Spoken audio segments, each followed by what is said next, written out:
This is the packaging. It looks something like this, and on the back you have the name of all the shadows. You do have 12 shadows like always, and it also comes with a brush, and I did use it for the tutorial. The brush is quite cute. It's kind of see-through and is pink, so yeah, it's really cute. This is what the palette looks like. The packaging, like always, is outstanding.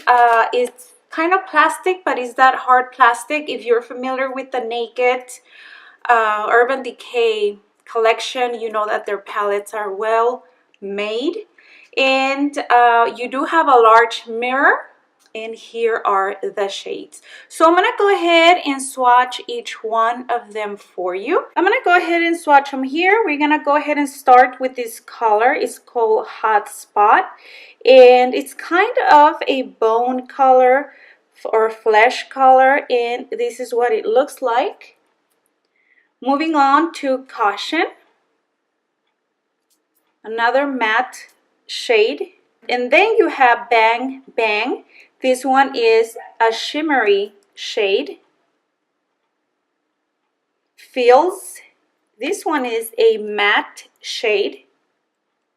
Look at that. It is beautiful. Moving on to Juicy. This is another matte shade.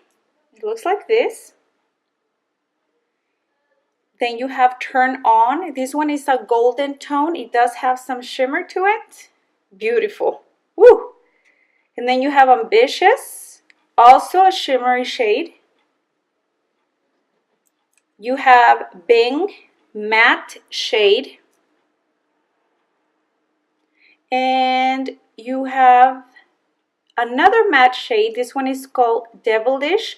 This one is kind of a maroon color, reddish color. It looks like that. I did use that one on my makeup look for today. I know it kind of looks patchy there, but on the eyelid it worked perfectly. Moving on to Young Love Shimmery. And Drunk Dial. Also has some shimmer to it. And the last shade is matte, and it's a brown shade. It's called Privacy. So this is what you'll get when you purchase this palette. You have your matte colors and you have your colors with shimmer. So it blends very nicely. Okay, my friends, so those are the swatches for this palette. Like I told you before, it blends excellent. The colors are very nice as well. Would I recommend it? Yes, I do, but it kind of reminds me of another palette that I bought. Let me see which one it is, and I'll be letting you know. Again, the colors are very beautiful, super easy to work with. So yeah, that is the review for this palette. I hope that you enjoy this video. Let me know what you think. Let me know if you're planning to buy the palette, if you are liking it, and I'll see you on my next video. Hasta la vista. Mwah. Adios.